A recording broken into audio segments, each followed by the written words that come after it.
Hello.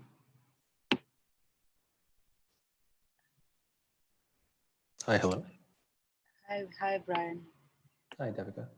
Hey, Devika, can I just check, will you be sharing the slides from your end, or should I share my screen when it comes to my turn? Hello, can you hear me? Yes, we can Yeah. hear you. Can I check, would you be sharing the slides from yourself? Because since we didn't do a trial run with you, would you be comfortable with us sharing the slides from our end, or do you want to see if we can do a quick run now, since we've got 10 minutes to check if it runs smoothly if you share the slides yourself?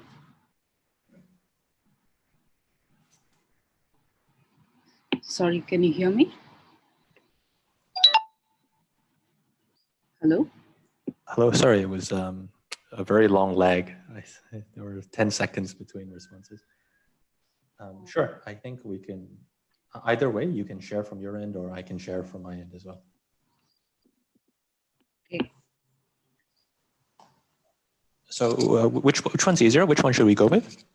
Do you want to just maybe try sharing your a quick sort of screen right now, so that we Sure. can your slide comes across okay?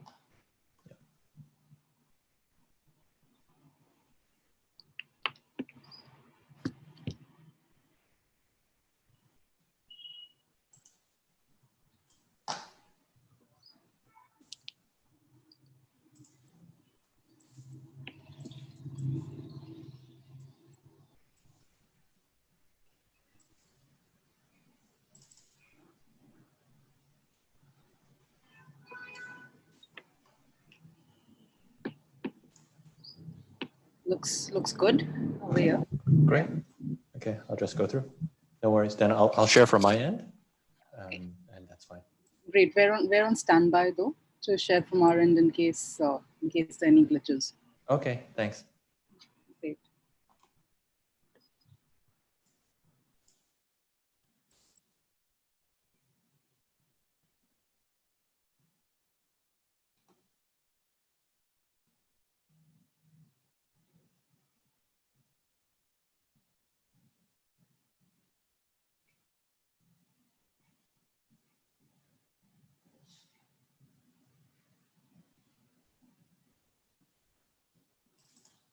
Hello.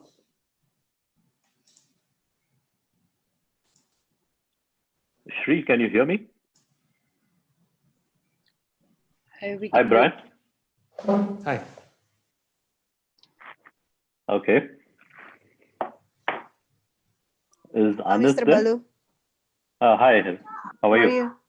Good. Good. Yeah. Quite hectic today. Oh, is it? Sorry. Okay. Yes. So will your director be joining later? The director is he has a impromptu meeting, but he delegate. Say hi to Mr. Balu. Hello. And he delegate to one of his director, and see already here on the list. I mean, and how much time will she need? Maybe not less than 7 minutes. It's just as you asked it for describing about what the switching copying with the pandemic and online course. What you? So around 7 minutes. Okay. So it'll be after the minutes, speaker from Iran. Okay. Up toward the end. Okay. If it can be slightly lesser, that's better. But so that we have some time for the Q&A. Yeah. Sure. Okay. Yeah. Good. Yeah. So we have all our speakers. Hi, Mr. Ravindran.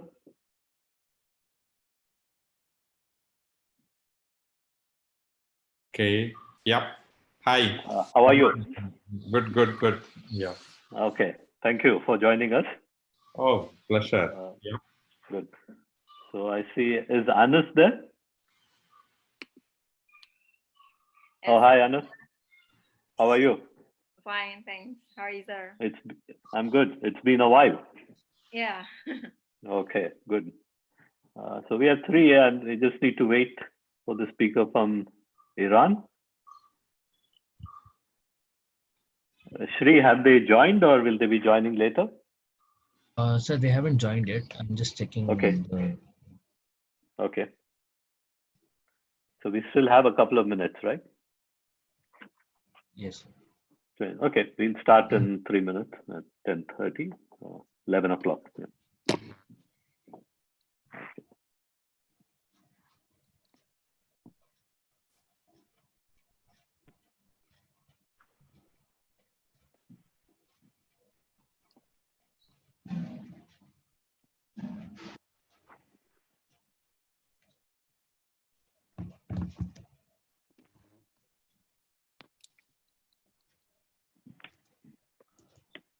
So how's your startup coming along, Anas?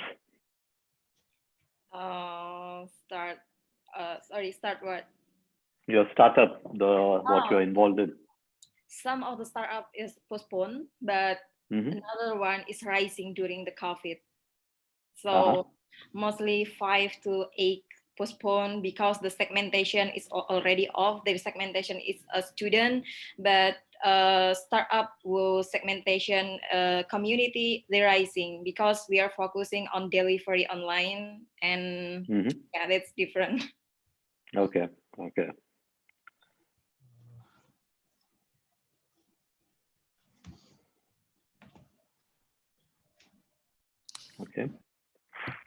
So Shri, can you check with Ali Reza?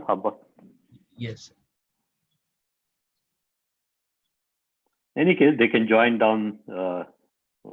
They still have their coming second or third, so you can just wait for them. No rush.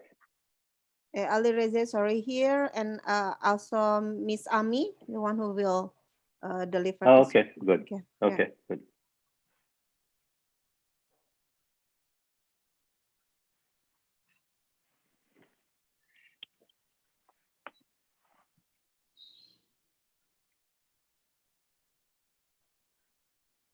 Mr. Balu, you are in which place? I'm here in San Jose, in California. What time is it? It's around 10:30. Oh. Yeah. So it's been, this week has been online meetings and webinars. So I've been up. Okay. On Monday night, we had the board meeting, which was again at around the same time, 11 o'clock. And it went up till 1 in the morning. So, yeah. Okay, good. Anis, you are from which place? Yeah. Anis, you are from which place? Yeah, I'm from Indonesia. Okay. So we are much more closer, I think. I am from India. I see, sir. But I'm Yeah, not you all are on. University. What about Haira? You are from? From Purwokerto. Oh, okay. And Brian? Here in Singapore. Oh, Singapore. Okay. So you're more like lunchtime now, right? Or finished lunch. You have, yeah. I think you all are on the same time zone, except for a few hours difference here and there. That's right. Yeah. I think only you is really left out from the from the world. That's right. Yeah, it's always a challenge coordinating time zones. Yeah, I know you had a lot of meeting recently. Yeah, and on Monday and Tuesday we had the global board meeting. So if I have to join, it'll be 4 in the morning when I have to. The meeting starts because it's at 1 p.m. Brussels time, and that's the best time they could find for most board members. But in California, it'll be 4 in the morning. Wow. Okay, that's online life. Okay, I think it's let's get started. Yes. Okay, good morning and for everyone, and good afternoon for some. Thank you very much for joining us for this session on technology and cooperatives. My name is Balasubramanian Iyer, and I am the Regional Director for the International Cooperative Alliance, Asia Pacific. We've started this webinar series to look at the role that cooperatives are playing post-COVID in terms of looking at what are the areas where we should be focusing on and trying to see how we can learn from each other's experience. And today we are looking at the issue of technology and cooperatives. The COVID-19 pandemic has disrupted the workplace in a seismic manner. The extended periods of lockdown, social and physical distancing, restriction on local movement and travel, postponement of events and activities are forcing organizations to rework their plan and look at changes in the way they can support their members and customers. One area where the shift is happening, in fact, accelerating, is in the adoption of technology and increasing use of the online space. This is an area where cooperatives need to expand in terms of service to their members. And today we are privileged to have experts from India, Indonesia, Iran, and Singapore who are strong proponents of technology and also advocates for cooperatives to be active in this digital space. So during this webinar, we will look at this range of experiences and see how some of these cooperatives who are already working in the digital space, how have they been impacted because of the COVID-19 pandemic, and how is it that they are trying to respond and looking ahead. And I would like to also thank Ecopin, which is the premier institute in Indonesia, which looks at training and education focused on cooperatives. And they've been kind enough to share their platform with us. And we are using that to broadcast this webinar. So I'd like to begin by introducing our first speaker, Brian San. He's the Director, Career Agility Product Division, Strategy and Communication at NTUC Learning Hub. Brian heads the Career Agility Product Division, as well as the Strategy and Communication team. The Career Agility Division focuses on helping workers gain work and life skills that transform their lives, helping them to remain employable and to grow and improve themselves through lifelong learning. Brian is also responsible for developing longer-term strategies, growing NTUC Learning Hub, brand presence, and managing media relations. Brian holds a Bachelor of Honors degree in Philosophy, Politics and Economics from the University of Oxford, and an MBA from Harvard Business School. He'll be speaking, the title of his presentation is Technology and Cooperatives, Lessons from Implementing Virtual Learning in Organizations. Brian, over to you. Right, thank you so much, Balu. Really glad to be here, and really warm welcome to everyone, and thank you for joining us. Let me just share my slide. Give me one sec. Okay, all good? Everyone can see Balu, all good? Yes, we can, yes. Great, fantastic. So once again, good afternoon or morning, wherever you may be. As Balu mentioned, I'm Brian from NTUC Learning Hub. Today, I just wanted to cover 3 quick topics. First, give you a quick introduction to who we are and what we do at Learning Hub.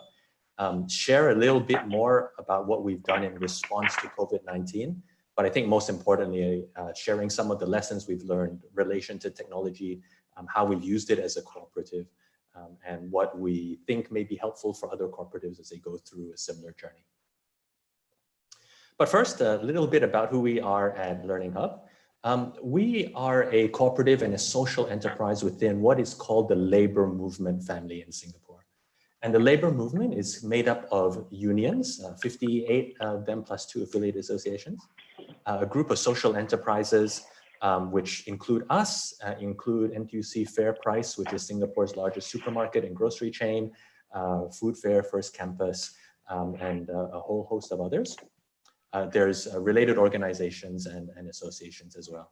And together as one labor movement, we're really here to improve the lives of workers in Singapore through helping them with cost of living and through meeting their pressing social needs. And these social needs can be quite diverse. So from childcare to elder care, and ourselves, Learning Hub, we're focused on worker upskilling and retraining.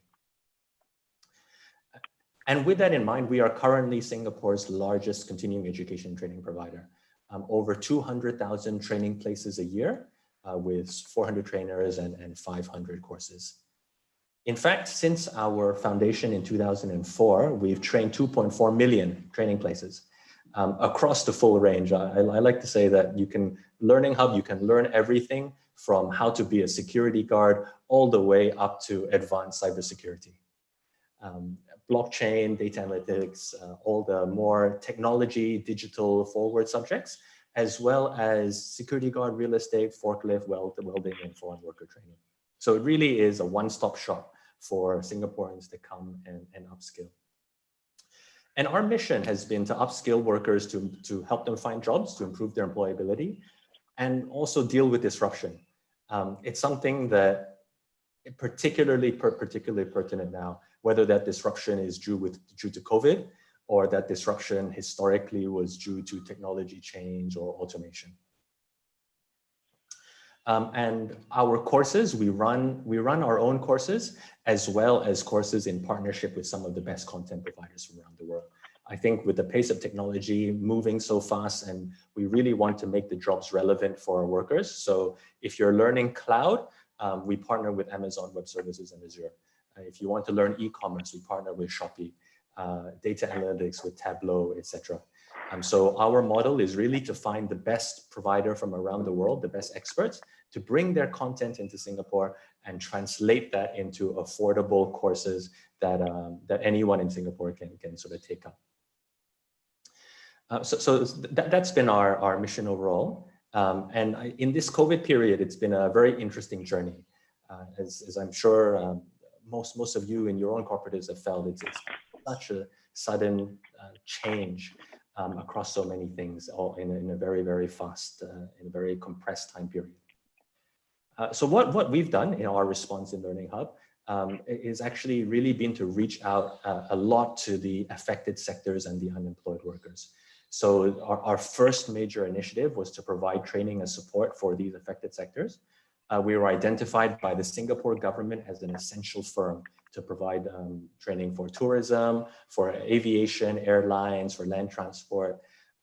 Companies will get enhanced absentee payroll funding support. If they send workers, the government will pay them a training allowance.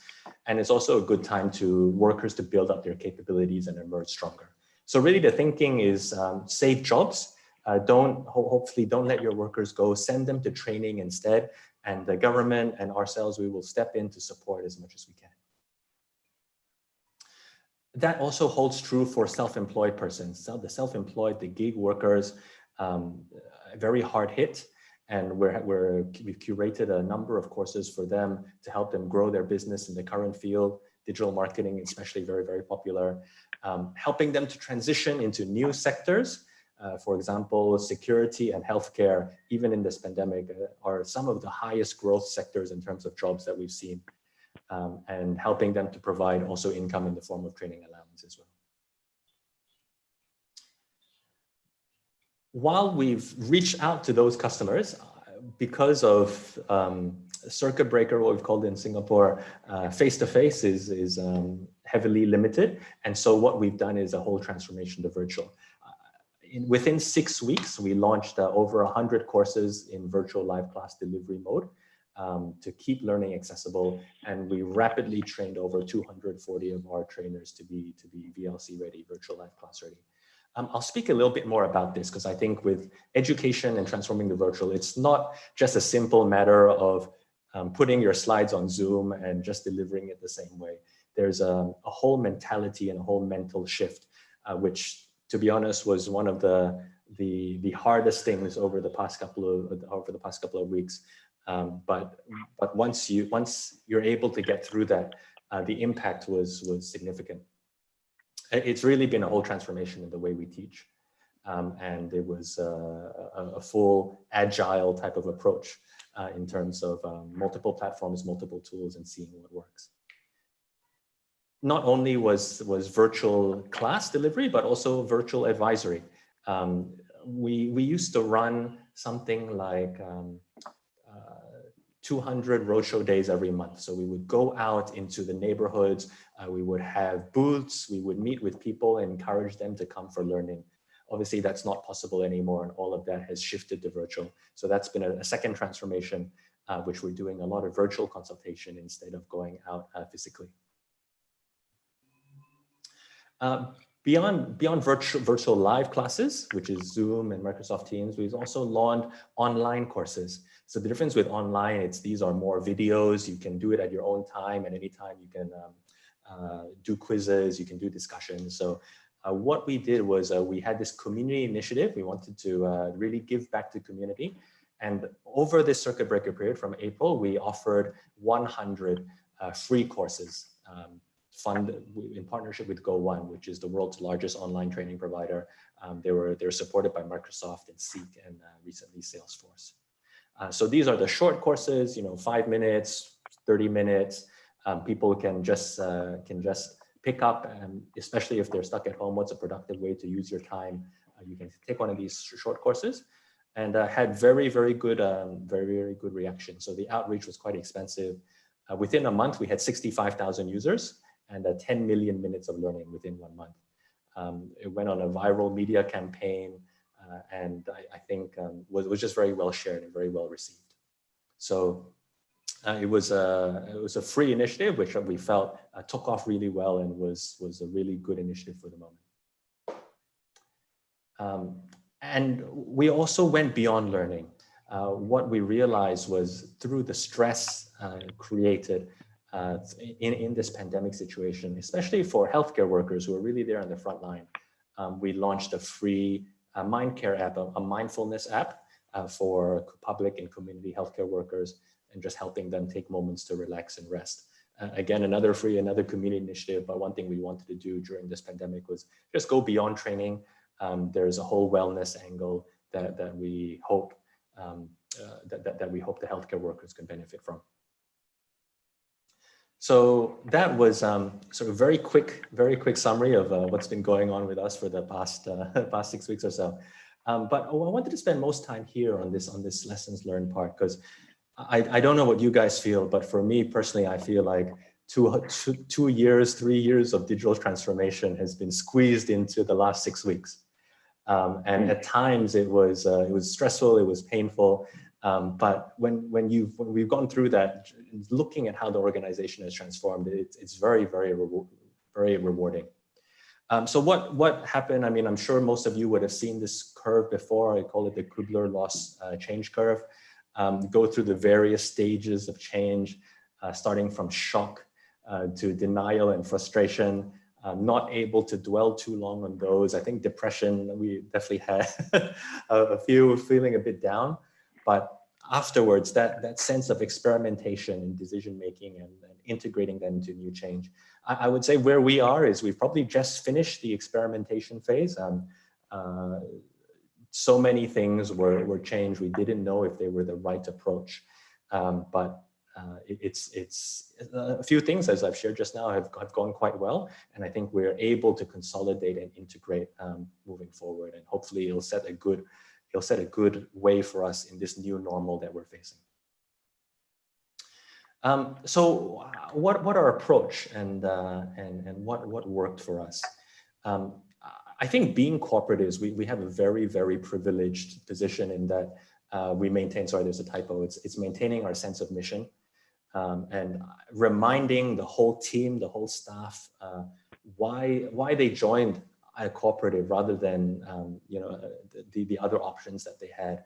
Really was to serve the community. For us at Learning Hub, that was quite important. Especially, this is the time when people need retraining. This is the time when they face issues with their job. A lot of unemployed, unfortunately, and this is how we can help them transition into new sectors and gain new skills.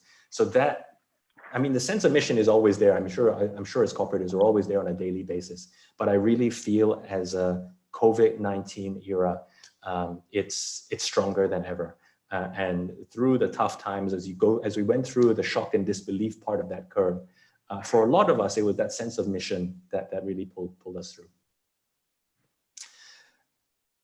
So with that base, it was, you know why you're doing something. It comes to the how.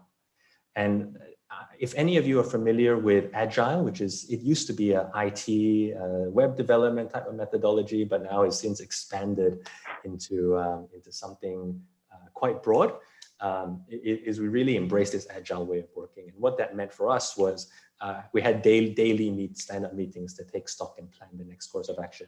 I think it was necessary. The whole management team would meet an hour or two every day.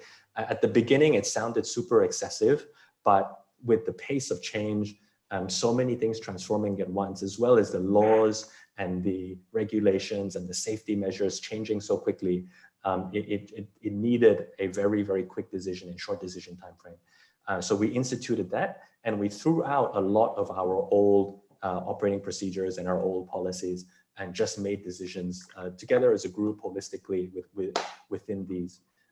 For me, I had multiple teams, so I would have a few of these meetings a day, but it really is so necessary to make sure everyone's aligned, especially if you're also working from home. You don't have the time to check it. You need the time to check in with your team. And during these times, it's really that focus on the quick and robust solutions, and just really gearing towards something that's a bit more actionable. One thing that worked very well for us was having cross-functional teams and task forces with daily reporting. I don't know if this is an issue with some of you guys. For us, it was a major issue that we have so many silos in the day-to-day work. You have so many departments, you have so many silos. Information flow across departments, across teams was very slow. And this was just not possible within the COVID-19 period.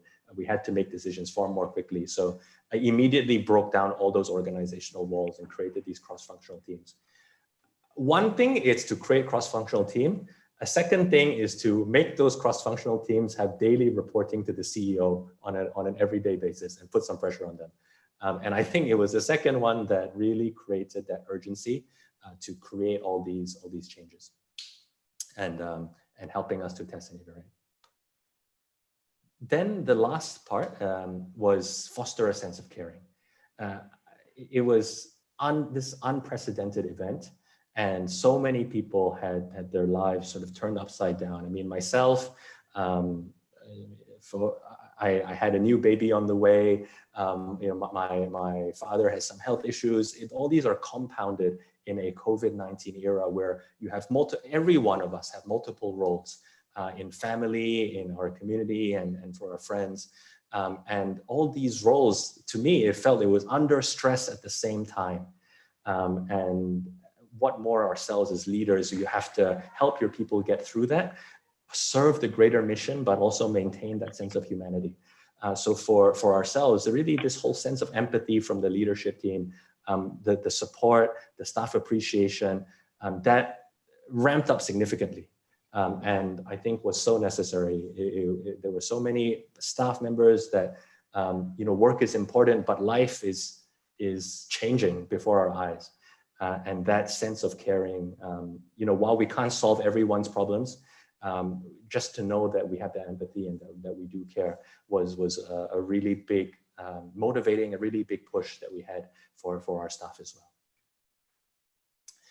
So that's I think the bigger picture of how we adapted as an organization. From a learning perspective, it was very, very interesting. And we had this thing of focusing on the customer.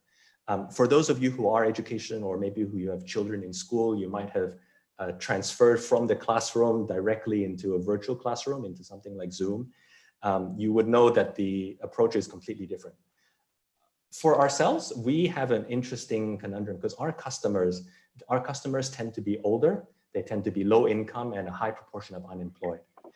What that means is that they're less tech savvy. A lot of them don't have Wi-Fi at home. They don't have laptops. How do you do Zoom if you don't even have internet? So these were sort of real things that we had to deal with. And so transferring a lesson online and delivering everything online was logistically a lot more challenging than we initially thought. And so we try to get around this by focusing on the customer.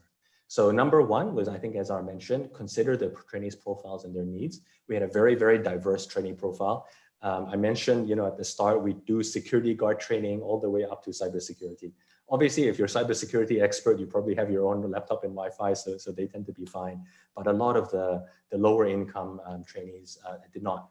So ensuring ahead of time that they have the right equipment and the setup, that was very important. We couldn't do that alone. We worked together with their companies, their employers. We had partnerships, which we had to create partnerships with equipment rental companies to help people, get access to laptops. We had to have some safe spaces that people could come in at the early start to do some limited parts in person, just to help these learners through.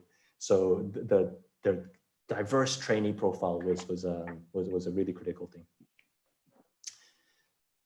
The second thing was adapting the lesson formats for remote engagement.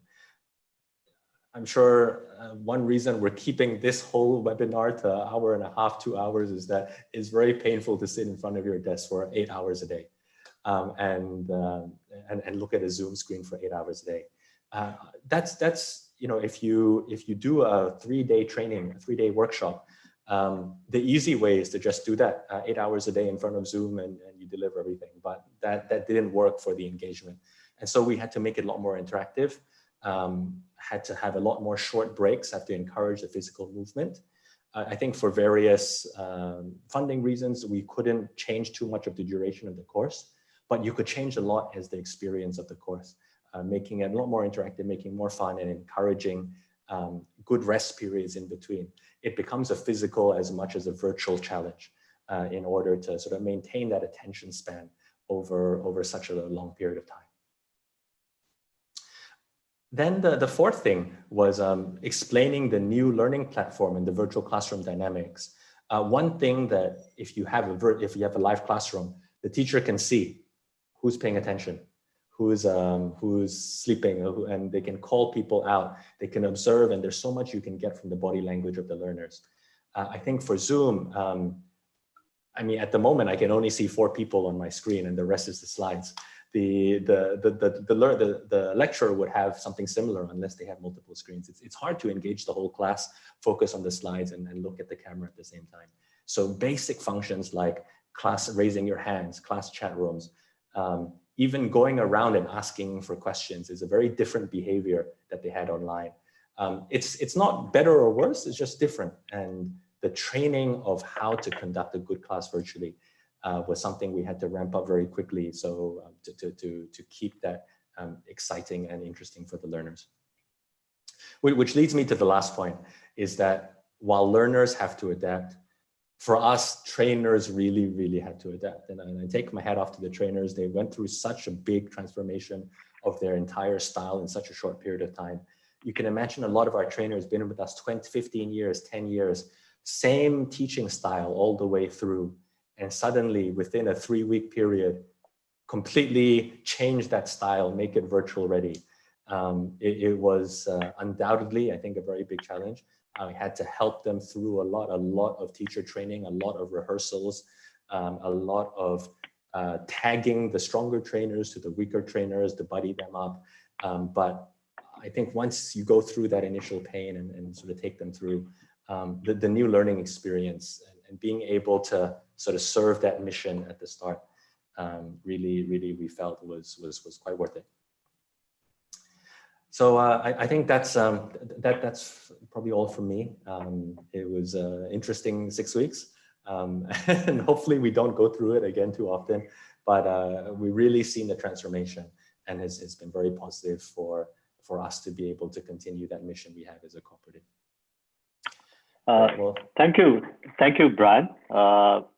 We'll take the questions after all the speakers have made their presentation.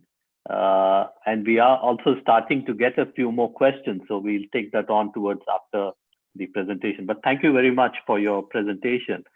Yes, it's not as simple as going online doesn't mean just a Zoom or any other platform. There's a lot of preparation that needs to go. And you all had to do that in a very short time. And it was interesting, even in a country like Singapore, our perception is everyone is tech savvy and can easily get online, but that's not the case. And that's something which the COVID-19 is proving, that it's not just your GDP that matters, but how well your individual citizens have been taken care of.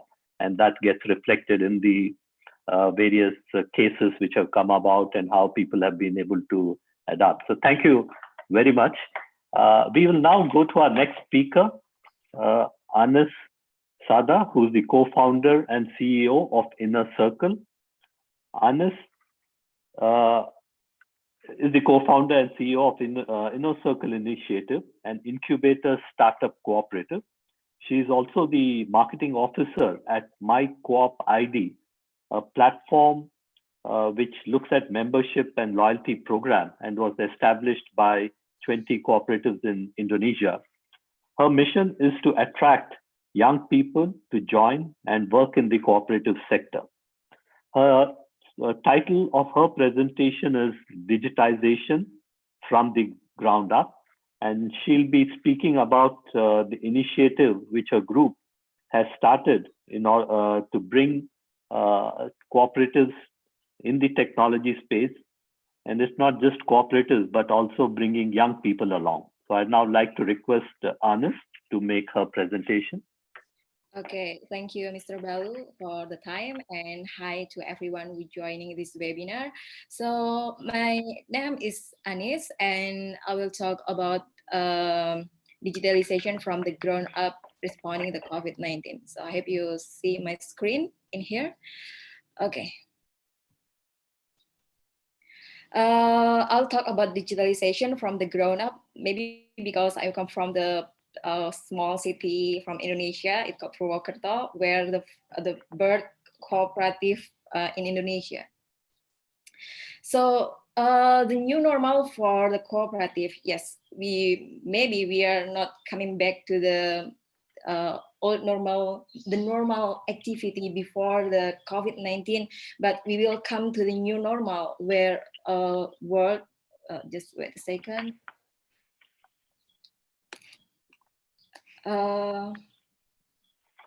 Technically problem in here.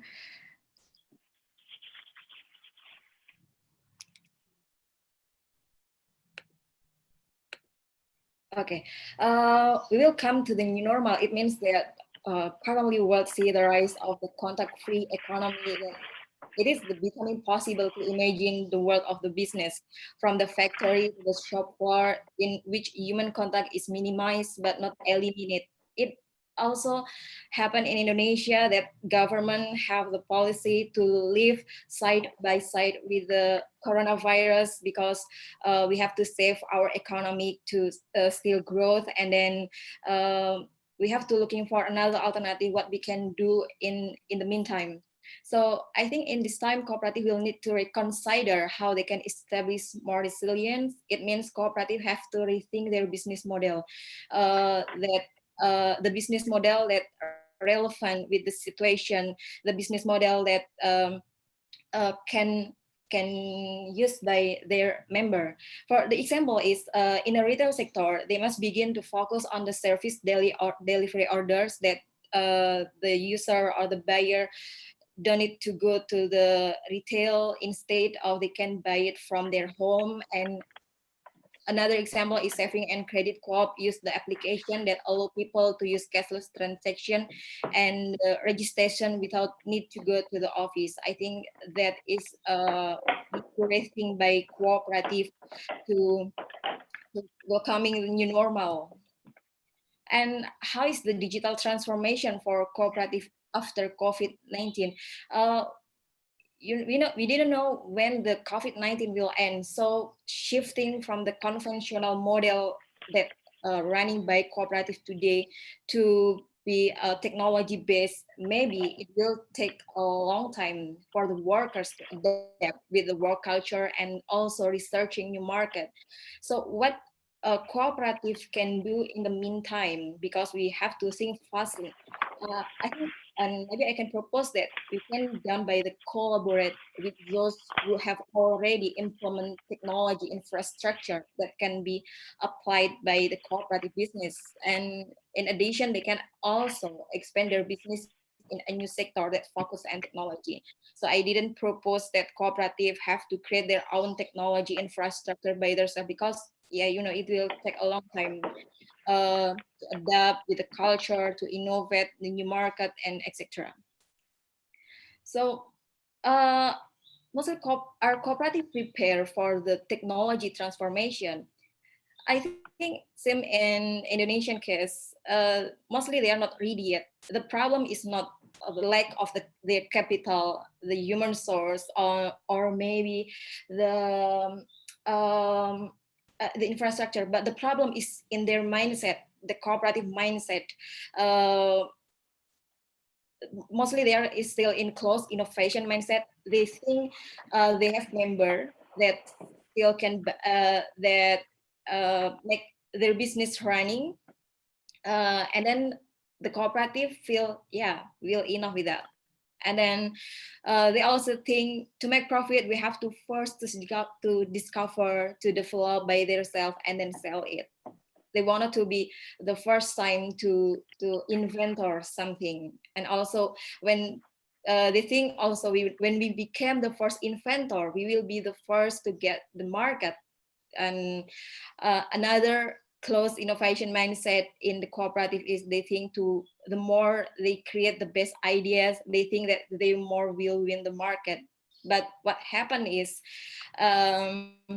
we have to shift the cooperative mindset to more open. The reality is business can change very fast. Currently business offering more convenience, more efficiency, and cooperative can the member can abandon their cooperative if they think that the cooperative business is no longer relevant. That's the reality. And then they have to realize also that we have to collaborate with the external partner to see new opportunities in creating a market. And also with collaborating, it will save time, the money, and projects customer oriented. And then also they can, with this shift their mindset, they can optimize the internal and external collaboration. What happened is they will win the market. I think that's have to cooperative did in the meantime to open their mindset and to adapt the technology transformation. Okay, and then what platform work well for those cooperative with the limited tech literacy? And limited tech literacy, currently in Indonesia, more half of the population already connected with the internet, but tech literacy, yes, in the maybe in villages, they didn't know how to operate Gmail, and then how to use some of the online transaction. But what can be adaptive currently is online meeting platform, because it's very user friendly for the people who are still catchy.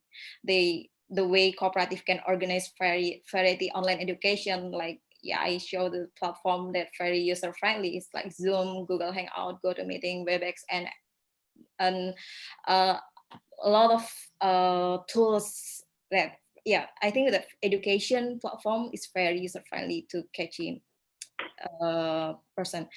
I think that with the online education, cooperative can teach their member how to operate the new cooperative service that use technology, another technology that developed by the cooperative.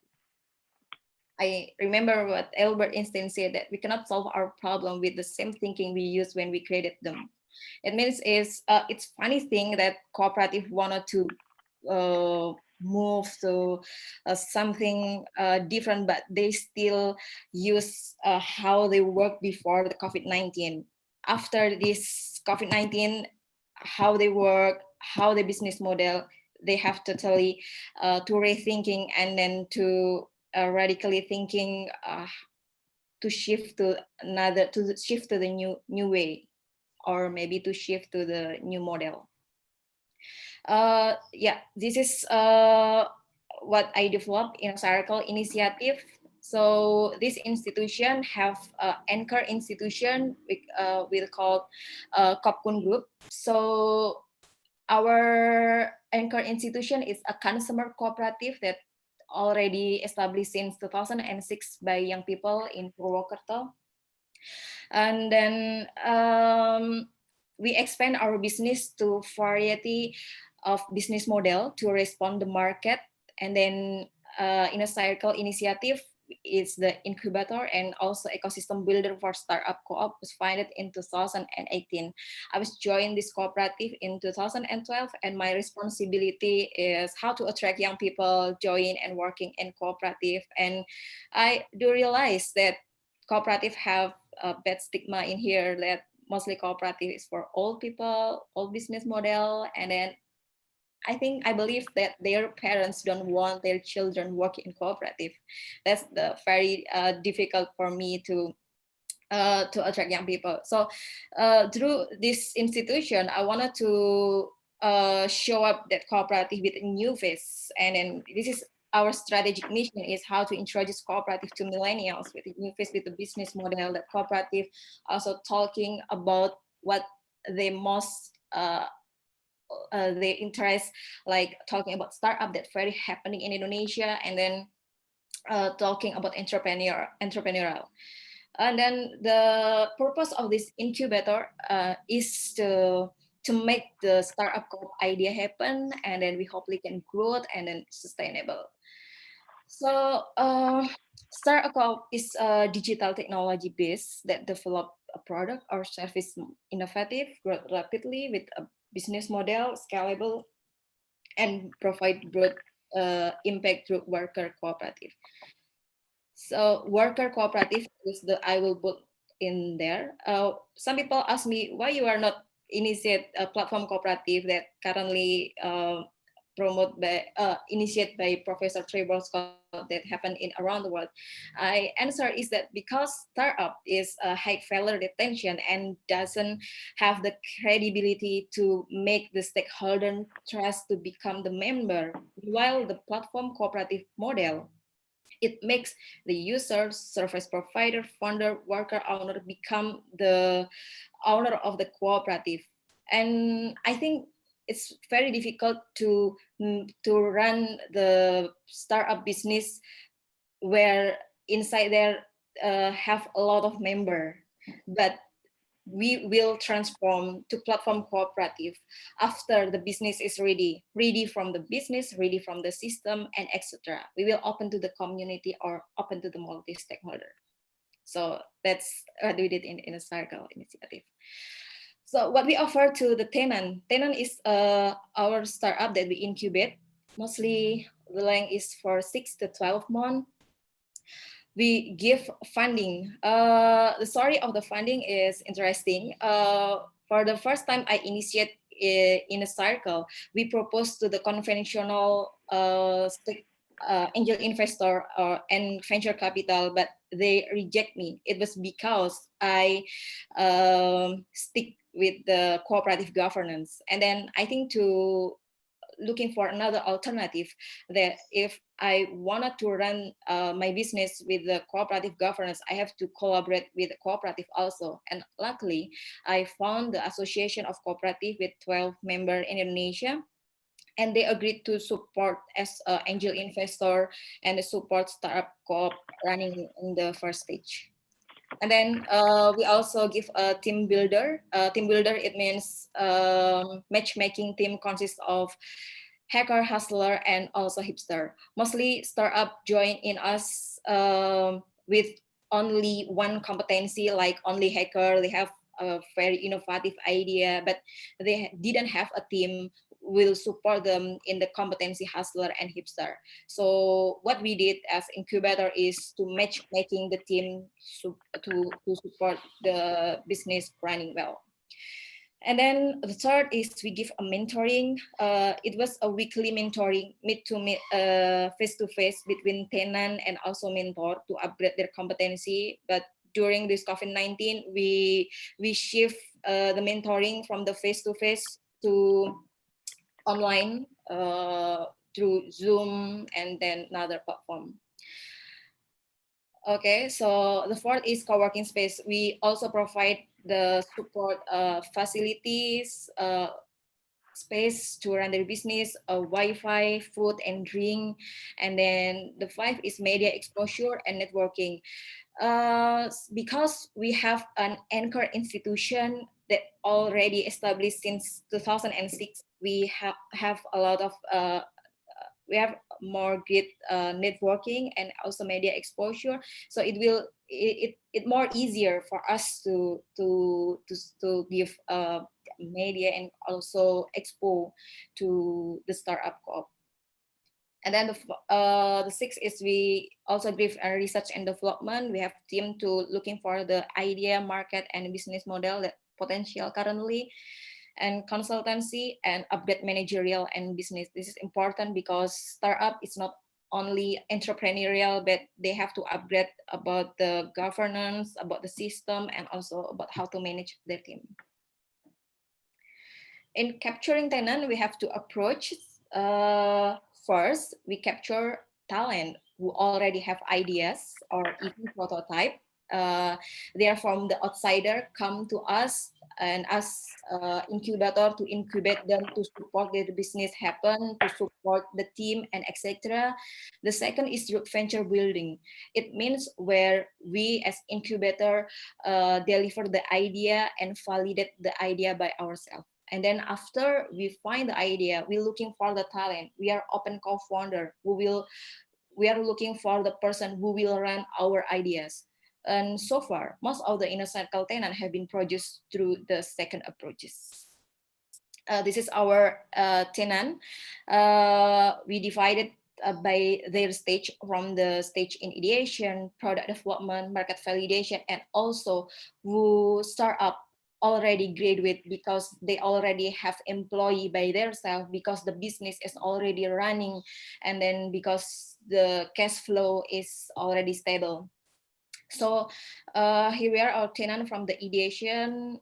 There's 2 startup, product development 4 startup, market validation currently 4 startup, and all of this in market validation you can looking for in Play Store, and then basically most of the tenant is technology based. Okay, I will share about the startup who already graduate. It's a Becher. Becher is an online shopping application for fresh vegetable and fruit from the traditional market to the buyer. So during government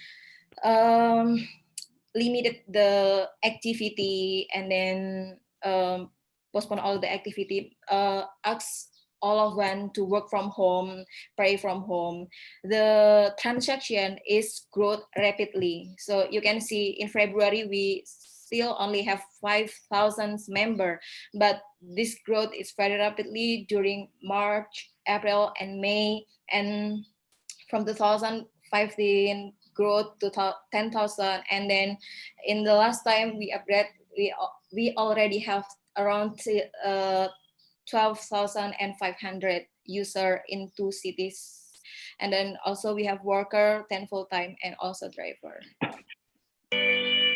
Bukti cinta untuk yang terkasih. So, this is a short of the videos of Becher. Berusaha untuk mewujudkan segala keinginan, memberikan yang terbaik.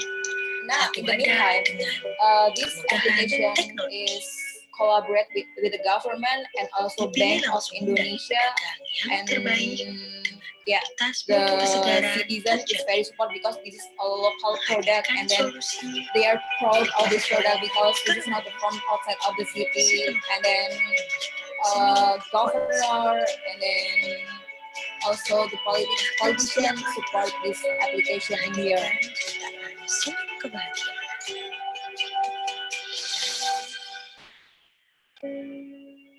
Bersama Becher, wujudkan mimpi bersama, belanja jadi mudah, pedagang sejahtera. Okay, that's thank you very much. It's my presentation. Thank you. Thank you, Anas. A quick question: is BSER registered as a cooperative, or how is it registered? basically all of our startup is not registered yet because we are waiting for the new regulation from the cooperative ministry. The good thing is cooperative ministry will have regulate that cooperative can establish by only 3% from 20%. So we are waiting this regulation, and then we will register to cooperative. Okay. Thank you very much for your presentation. It's interesting. Cooperatives, when you talk about cooperatives, we pride on the fact that we are very close to our member. We can be in regular touch with them. But COVID-19 has shown that there is more of physical distancing. It's taking us away from our physical contact to more a virtual contact. And so how do we, and with the virtual contact, there is much more in terms of competition. So like you mentioned, it's no longer that members' loyalty is going to remain with you. They're going to be looking at how efficiency and what the others have to offer. So we need to be transforming ourselves. So we'll come back to the questions toward the end of after all the presentations. So thank you very much for your presentation. And I'm told that there have been requests for the presentations to be shared. Once the webinar is over, we will upload the presentations on our website and let you all know the link so that you all can download it and share it whenever at your own pace. So let's now move to our next speaker. And this is Mr. Ravindran Kasturi, who is the CEO of the ULCCS group. The ULCCS is the Oralunga Labour Contract Cooperative Society, a labor cooperative based in the southern state of India called Kerala. Mr. Ravindran took over the nearly century-old ULCCS group as Chief Executive Officer in August 2018.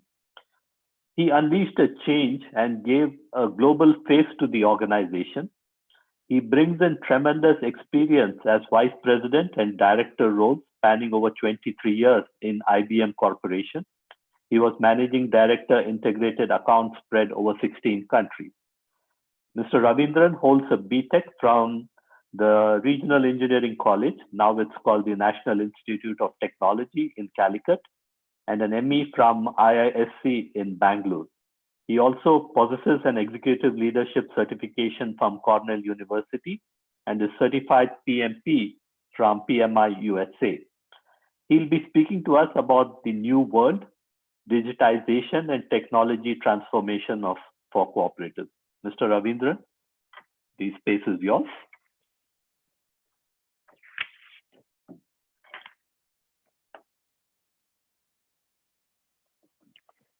Thank you, Mr. Balu, and hope you can see my presentation. Yes, we are. Yes. Okay, I think we heard quite very enriching details from both from NTUC and the inner circle, right, on how technology is really becoming a core part of cooperatives. So before I get into, I thought I will make it a little bit different. And I don't have too many slides. I have only 3 slides. It is more like a story how we approached this particular time, especially with COVID. And we are not out of it yet, so we can't really say it is post-COVID. It is actually in COVID, right?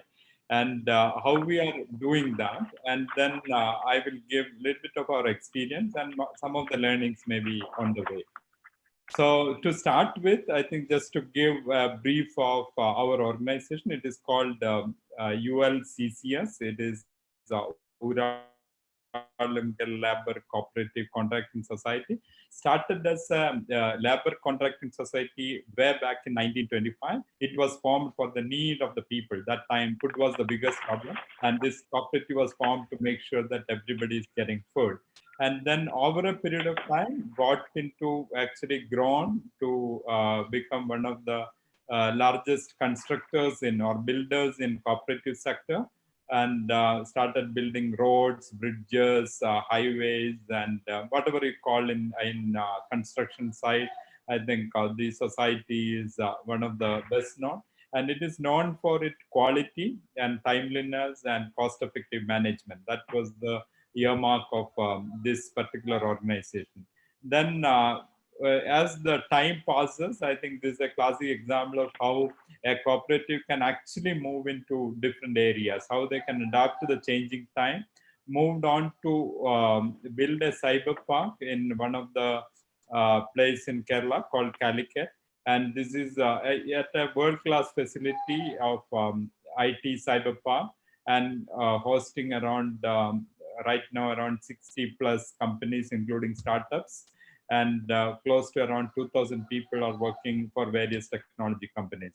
Then it has its own technology company called ULTS, which is a technology company which is focused on digital technologies, especially on disruptive technologies, working with traditional technologies and adding to the value economy. So that is how it is placed. Then we also have many other foundation activities we do, especially in the education space and the charity space, right? And we run a special school for special kids, and we have one of the facilities which we run for old age people, where we give life to the old people. In Kerala, there is a culture that most of the people work abroad, so parents are left alone at home. So normally they find it very difficult to have a good life morning to evening. So we give a facility for these people to come, socialize, and there is a community formed, and a lot of facilities are given for them to really enjoy their life at the pagan part. Then in skills, we have many different institutes, and one of the major institutes is IIIC, which is Indian Institute of Infrastructure and Construction, which is run more like a finishing school, where we take the people who complete some of the graduations and engineering and some of the courses. We give them the practical experiences and help them get placed in various places. It is more like a finishing schools. And we also run lot of education activities working with the schools to improve the education system, how we can give them much more enhanced learning compared to what a traditional system gives. And as Mr. Brian was saying, how the online education or virtual education is changing the whole thing. I think those are some of the areas we work with these schools to make them adapt to some of the changing technologies and changing way of doing things. And we also run a couple of craft villages, which is mostly connected with tourism, where again it was started for helping the people in and around those places, where we have a lot of stalls where people come and they create a lot of handicrafts, and society provides them with all the raw materials and everything else required, including training for this craftsmen, and they make the handicrafts and we buy from them and we sell it to the market, and so that it works like a very full-fledged ecosystem. We are also into agriculture, and we also recently started housing, where we are building some of the apartments and some of the other things. So, and also lately we are getting into dairy space, and which will be ready in another couple of years' time, where we are just started the process, and we are building the facilities, and it should be ready in a couple of years' time. So if you can really see the society, it is almost touching across the population in whether you take the technology or construction industries or craft, agriculture, dairy, and so that way and of a full-fledged society in real sense to help the people. And society's focus is fully on how to enhance and develop the people and really provide them a lot more job opportunities, so that their livelihood is completely taken care, and they are also able to really grow to their potential. So now that is about the society. Now coming to the pandemic, so immediately, like everybody else, it also got stuck to us. On a fine day, our Prime Minister declared that the country is going to be locked down for another many days, right? It was initially started with 3 weeks, and we had to stop almost all activities, right? And the immediate thing was how we will manage. We have, this is a 13,000 people organization. we had to face with close to around 5,000 migrant laborers who comes from various other states than from Kerala. And these people, when you get into lockdown, you all know the immediate reaction is, how can I get back to my place, right, my home, and with how can I reach to my people who are very close to me. And that was one of the immediate tasks we really faced with. So we had to make sure that these people are taken care and they are reaching, whoever wanted to go back home, we provide them the facilities and everything else, right? And whatever is required for them. And in some of the places, we were still able to do some work. Some of the things are essential, services, support, etc. So we made sure that those things we are able to do it and help the government to really get some of these essential services going. So government is faced with various challenges. Because one of the major thing was supply chain management. People has to be given food, right? And they don't have any system by which they can reach out to the people. So they don't know how much stock is there across the state to really provide the right food grain to the right people. So we got into action, we worked with the government, we developed some kind of an app for them to collect all this information. We also created a call center, which really helped to collect all this information, help the government to really manage the situation so that they know exactly what is the stock available. And if some district doesn't have enough stock, we were able to move across the district and manage that. That was another activities we were involved with. Then then communication was a major thing. We also connected with one of the startups of our part, which helped in communicating. They created a app called Government of Kerala Communication Direct. Government of Kerala Direct, that is the app name, which was directly to communicate to various people. And then we were also involved in various cleaning, sanitizing activities of various places, right? And when the government was really hard stuck with money, and government, the CM relief fund was one of the major requirements. As a society, with whatever we could do, we contributed around 20 million Indian rupees to the government, the relief fund. And these are all some of the activities as a resolve we did. The immediate thing was how to react to it, right? And take care of the people. And we ran some community kitchens where we have to help all the needy people to get the food in time, because a lot of people were in camps because these people were stranded. They didn't have any place to go immediately because all the transportation, everything was stuck. And they were supposed to stay at the place where they were staying. And so the society was involved in immediately reacting to the situation. That was the first thing we did. And when we were doing all these things as a management team, we all got together. And we also know we cannot be continuing with only reacting to the situation, right? We also started looking into how will be our situation, the cash flow management and various other things. So we also worked on that. And then we started working on returning to this thing, right? And how it will come. And as you all know, today nobody knows. The unpredictability and uncertainty is tremendous at this time, because even today we don't know when we are going to be saying we are a little bit normal, right?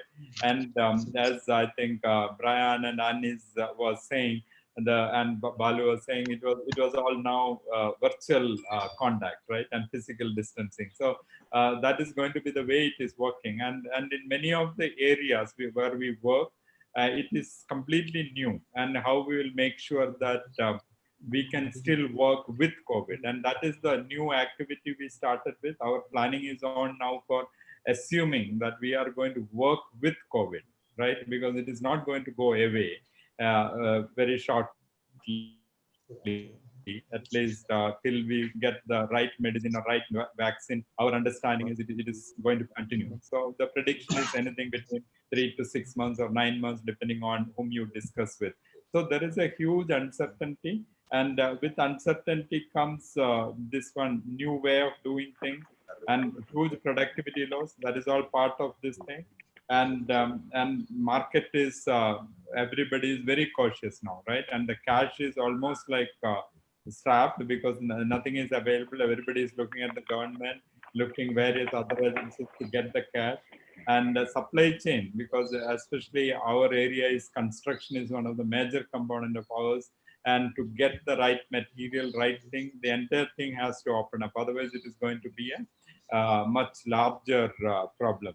So that way, I think overall you can say that the COVID has got us into a situation where, while after reaction, now how we will come back to normal. And right now, the way we are looking at this, it is actually, this is a huge opportunity. I think as Brian was saying, this as cooperative, we are very much on to people, and this is very much connected with the people, and we have to really see how to work with them. And since we know the needs of the people, and we always were working over almost a century, we understand how the people are going to react to this situation, how people are going to manage this situation. So that way, I think we are in a very good position to come out with something and identify the right opportunity for the people. And that is what we are really looking in the newer phase. And that is why this topic is very relevant, because now when we sat together for returning,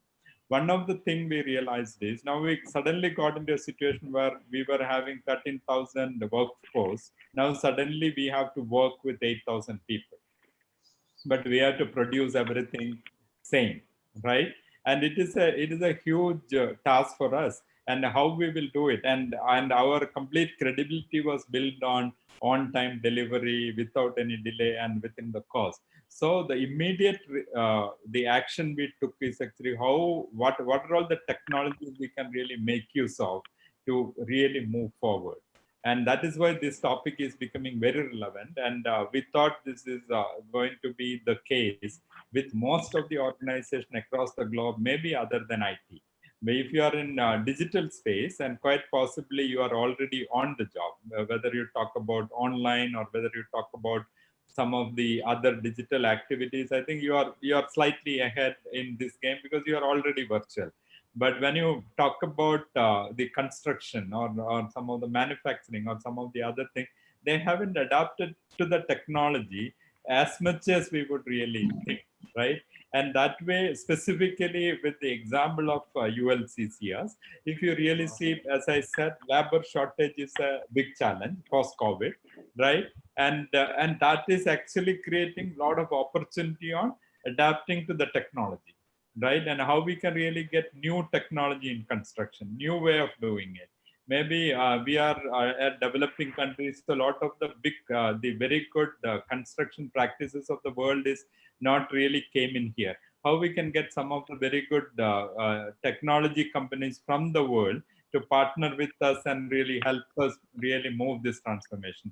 So we are right now thinking that is the way to move forward. And unless we do that, I think it is going to be extremely difficult to really get out of this space, because and we are using this as an opportunity for making that kind of a transformation, because people are much more adaptable to it now. They understand, because almost 3 or 4 months back, if you ask somebody to get on to online and do something who are not used to, it would have been extremely difficult. But today they themselves come and ask us, okay, I want to do this, is there a way I can do it online? So the situation is completely changed. So the people are very much now looking forward to how can I become virtual? What is it I can do so that I will be very much able to really work in new space? So that is another area we see that is a huge opportunity. And definitely the employee safety and other things now, with especially with this kind of diseases coming, and there is a prediction that you can expect this kind of thing once in every 3 years going forward, right? Somebody was saying, and that is going to be the new world, right? So naturally, all the safety norms and security norms, everything is going to be very different.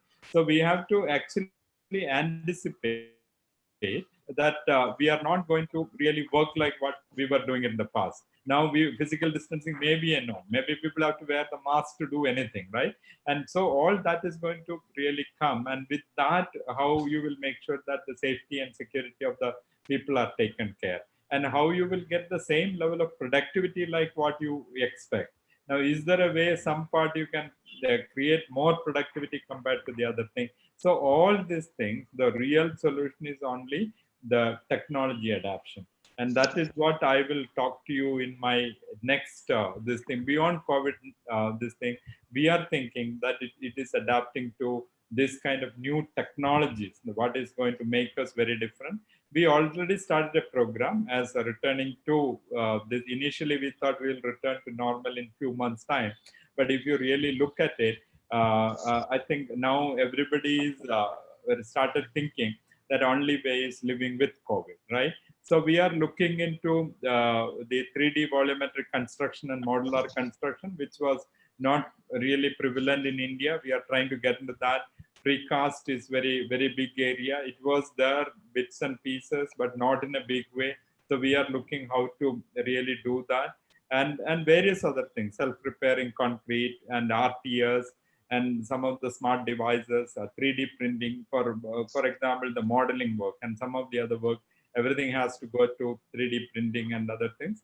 So we identified all these areas. Now what we are doing is we are parallelly developing kind of a training facility where we will be able to train, skill the existing people, existing workforce, as well as the new workforce to really get into these technologies faster, because we don't have time, right? Another 5 to 6 months time, we have to make majority of the people comfortable with some of these technologies so that we will be able to get out of this. So I think these are my 3 slides just to give you a feel of, as an industry, as an organization which is a century old, how we are looking at the whole thing and how we are seeing that now we have to really return to normal, not the existing normal, which is the next normal. We call it as the next normal, which is very different from earlier normal. And that way, right now, we are in the process of reimagining the new normal and then trying to really see. A lot of reforms will happen. So I don't have answers to everything. So that is why I'm not able to give you what are all the actions, 1, 2, 3, etc. These are all something we already identified. We thought that we have to get into this. And as we progress, I'll be more than happy to share various things what we are planning to do in this space to really adapt to the technology and take the cooperative to a different level. And I was discussing with Balu the other day, and we think that as cooperatives across the globe, and even in India, we have around 8 lakh plus cooperatives in India. And majority of the cooperative, I think it is not really adapted to technology and moved with the time.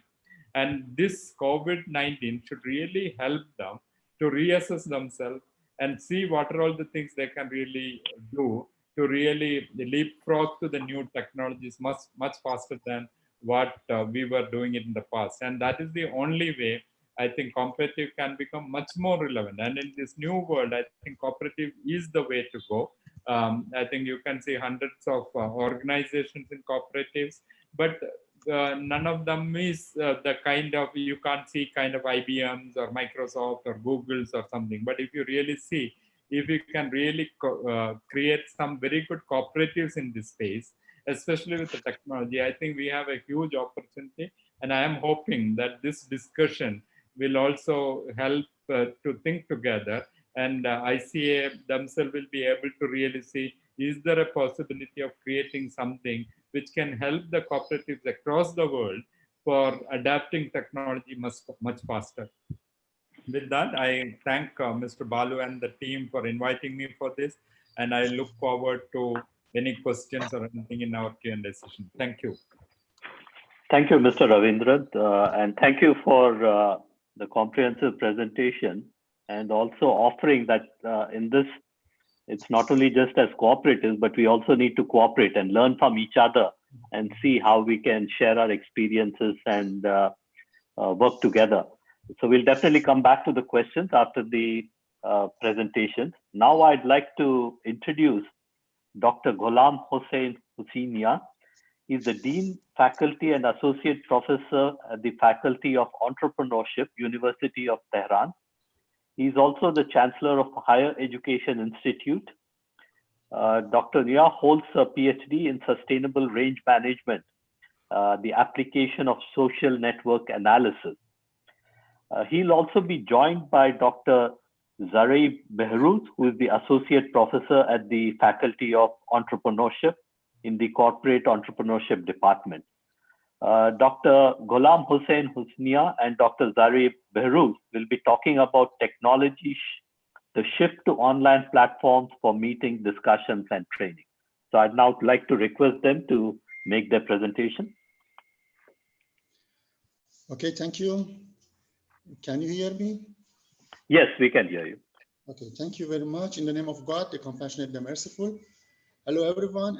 Thank you for having us, Dr. Zara'i, my dear colleague, and I.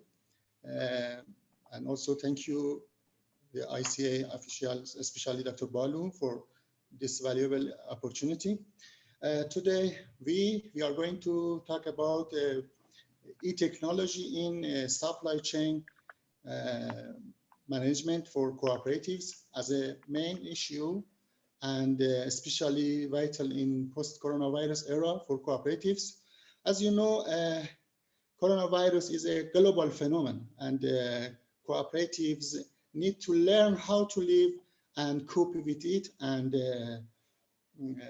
I think, of course, this is an important and very wide-ranging issue, talking about supply chain management for cooperatives.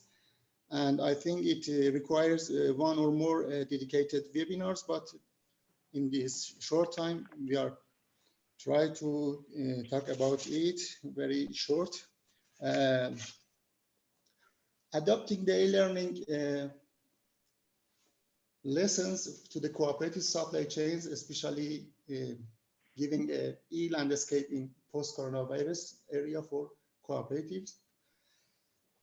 You know, cooperatives and other SMEs around the world are being affected by and responding to the COVID-19 pandemic is in various ways. And with the spread of the COVID-19 and its economics and social impacts, the world is facing a time of unprecedented uncertainty. In the context of the devastating effects of the COVID-19 pandemic, cooperatives around the world are mobilizing to provide relief for their workers, members, and communities. And next slide, please. And of course, they have some emerging response.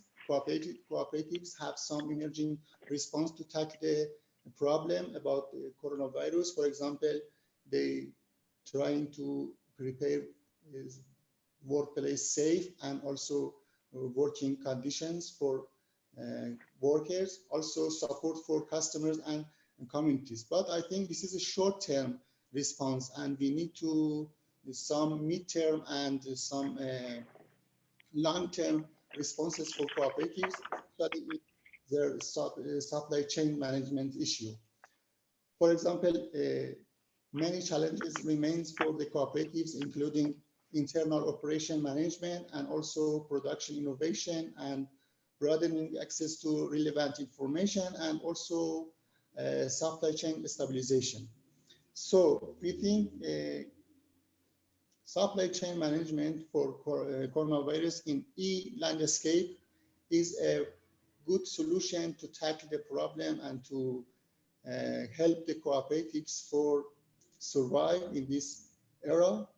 And need for digital transformation in cooperatives also is a vital issue. So according to Howard King, businesses don't transform by choice because it is expensive and risky. Businesses go through transformation when they have failed to evolve. For continue the presentation, I would like to ask my colleague, Dr. Zari, to continue the presentation, please, Dr. Hello, everyone. Thank you, Vado, Brian, Anis, and Mr. Robinson for your presentation. I enjoyed a lot and learned from my colleagues. Really, you know, in the higher education environment, we had more or less ready because we have provided enough background knowledge for this transformation that Dr. Hosseini Niaz said about that, because our core processes, which is mainly teaching and a little bit research, was quite ready for this transformation. You know, our technology was more or less well developed and ready to use. It was experienced for years. Therefore, when we faced COVID, shortly we transformed to this new environment. And also our customers, mainly students, were quite IT literate and ready for transformation. Therefore, the higher education very easily in our country transformed to the IT era without almost a major problem. Okay, naturally and very agile, this transformation has happened. Although always there is room for improvement. When we are moving to the cooperative era, okay, there is quite more complicated problem. As Mr. Robinson explained, there are silos in cooperations, you know. Either inside either inside the cooperation itself, themselves, and also the relationship exists between cooperative that ultimately makes a value chain that to deliver the product and services to the customer. Therefore, if you take a look at slide number 6, you can see the concept. When we are talking about this transformation, we are talking about a multi-layer transformation. Not that slide number 6. Yeah. In this slide, you can see that first of all, we need to update the cooperative strategy and goals according to the crisis that we are experiencing nowadays. Many corporations, including restaurants, tourist agencies, thousands of them are facing this challenge, and they need to think more in depth about how they are going to run their businesses. Therefore, we are in terms of national view to the cooperatives, we need to think deeply about the strategy and goals that they are needing. Okay, each of them, when they establish new strategies, they need to think about their operational procedures. You know, it's not easy for a cooperative to easily change the current processes and procedure in the company, because mainly they have an established architecture. You know, therefore we need to help them to establish their new business architecture and also define new processes. You know, the process of giving service to the customer is quite different before COVID and after COVID. Quite apparently, we have seen a lot of experiences about that. And also, based on those design processes, they need to establish the required technologies to support their new processes, you know. And of course, based on that, they need to reorganize their databases and the way that they are sharing the data within their person, within their organization, and also between the organization and other participants in the value chain. In the next slide, you can take a look at some tools and functionalities that need to be cared about when this transformation is going to happen. You know, there are a wide range of technologies, including a business information system, electronic communication system, their pages, there's CRM solution, their accounting and financial procedures and softwares, their supply chain software and technology. Given the fact that many cooperatives in our country are small corporations that are not enabled to run such a huge transformation in the technology. Therefore, the government needs to help them to facilitate this procedure.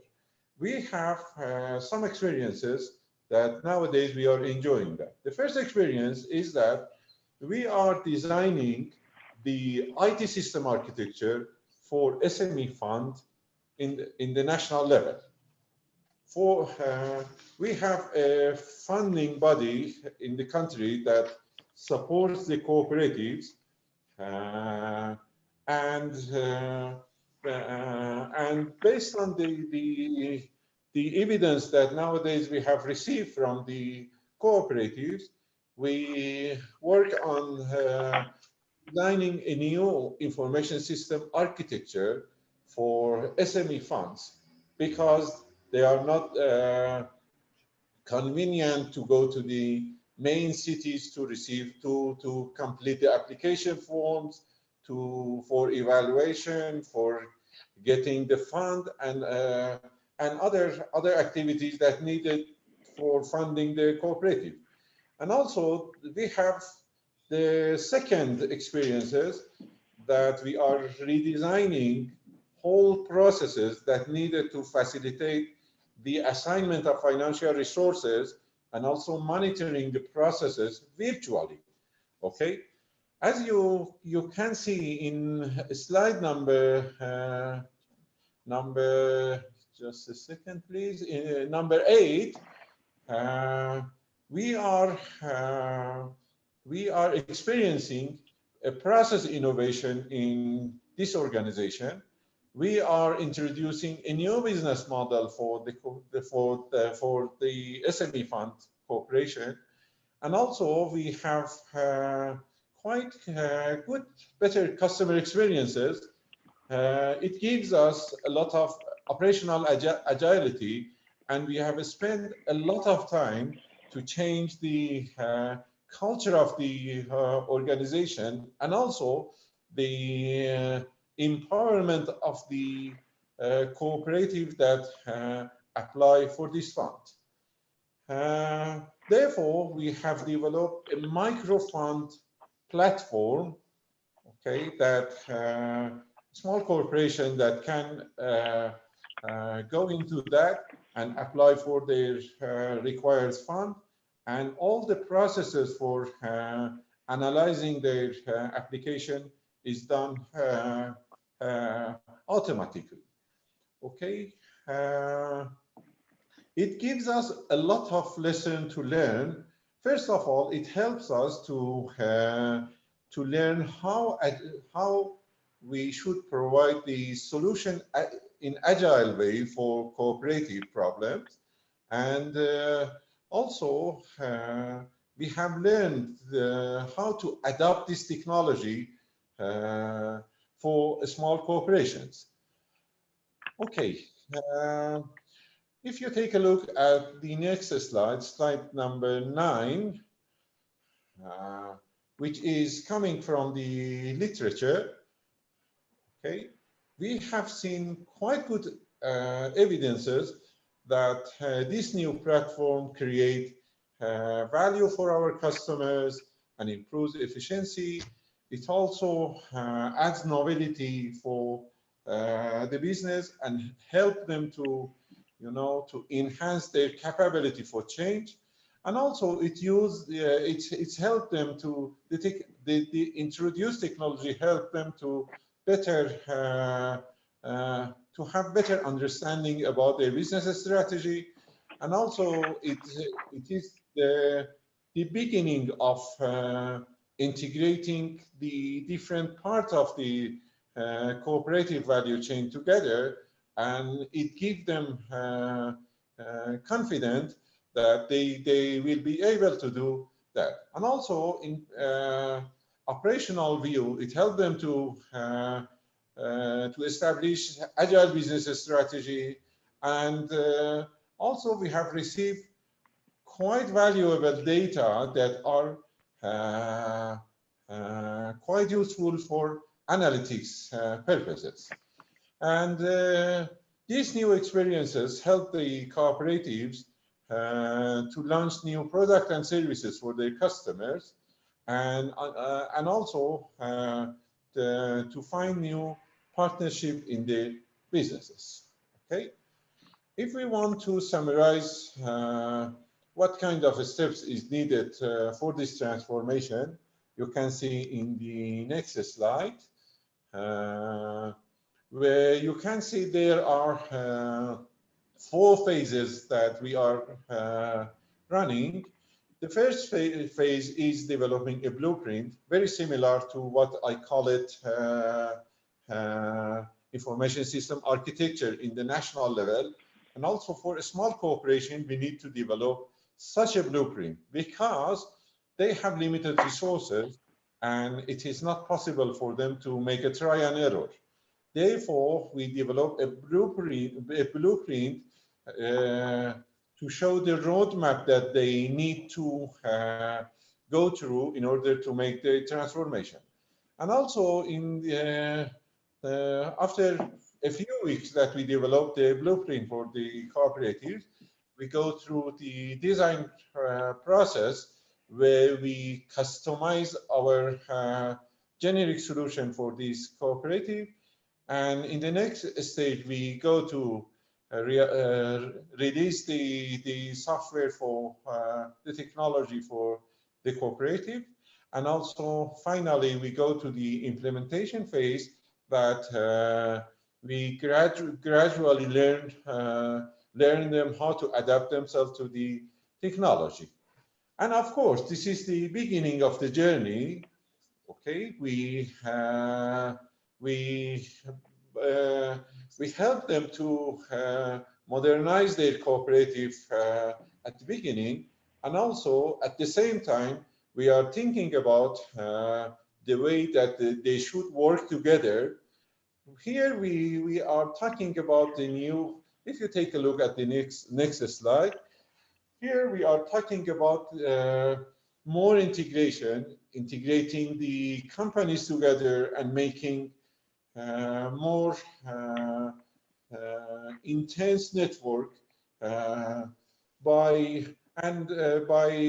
creating new e-marketplaces, new e-procurement systems, and providing the platform for sharing manpower, machineries, financial resources, and other elementaries of their businesses.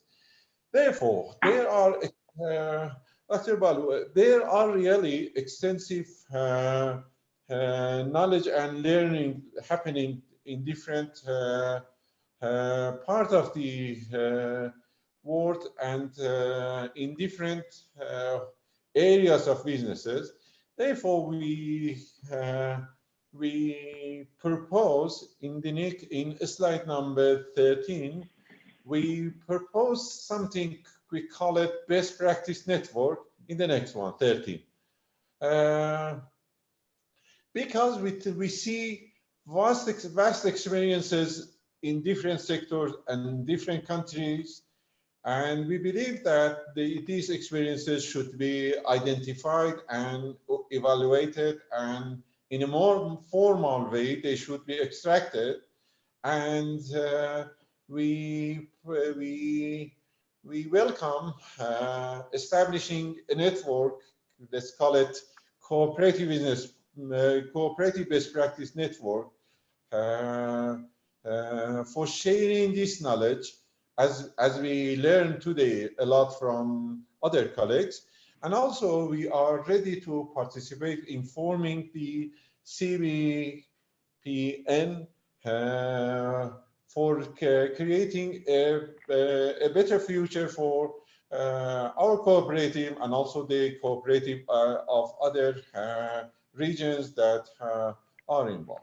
In the next slide, you can take a look at the critical issues for this transformation.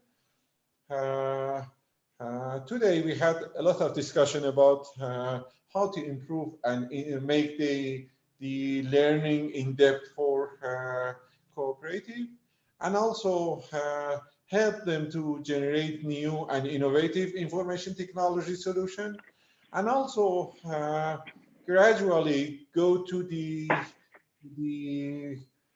very old story of working together and avoiding isolation of the cooperatives, and this COVID era helps us to enforce them that they cannot work individually. They should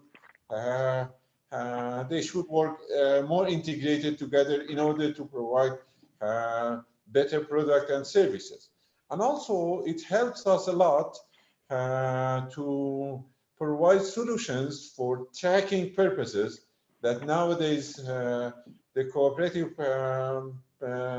customers are taking care, and it's getting more important issue than before. And also these companies need to learn how to manage the uncertainty within their corporations. And in the national level, it is bring ideas for revisiting the e-governance, either in the network level or in the national level or in the individual cooperative level. Okay, Dr. Senya, if there is any other point. Dr. Behruz, I think if you're done, I think we can take some of your questions during the question answers. We can cover some of the other issues that we have. Okay. Thank you very much for that. And I would now like to go to Dr. Ami Purnawati, who's the lecturer at the ECOPIN. She will briefly talk about ECOPIN and how they are transforming in the education space. Yeah. Okay. Thank you, sir. Can you hear me? Hopefully everyone can hear me. Yes, we can. Okay. Yeah. Good. Good afternoon, ladies and gentlemen. First, of course, I would like to thank to ICA for giving the great opportunity to ECOPIN, the Indonesian Institute of Cooperative Management, and listening and watching the previous presenters. It's really beneficial for us, especially because ECOPIN is the institution who educate the human resources for cooperative. And as the moderator said, that I am assigned to be the representative of ECOPIN to describe or to introduce briefly about ECOPIN, especially for today. Hopefully I can share the screen.